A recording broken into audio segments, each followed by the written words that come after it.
Hello guys, in this video I'm going to show you how to check your orders in the Trendyol app. But before that, don't forget to subscribe and leave a comment down below, because at 10,000 subscribers I'm going to show you my whole YouTube revenue statistics and growth strategy. So without further ado, let's just jump right into it. First you have to open up the Trendyol app. And here it opens up in the home menu where we have our recommendations and we can select different kinds of categories to shop by. But from here we have to go into the in the person icon where we have our settings.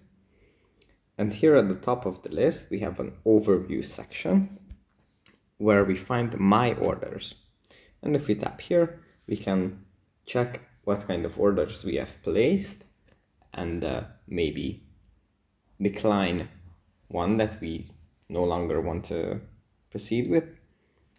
Or we can just start shopping and add some things here. So that's pretty much it for this video. Hope it was helpful for you guys, and I'll see you in the next one. Bye.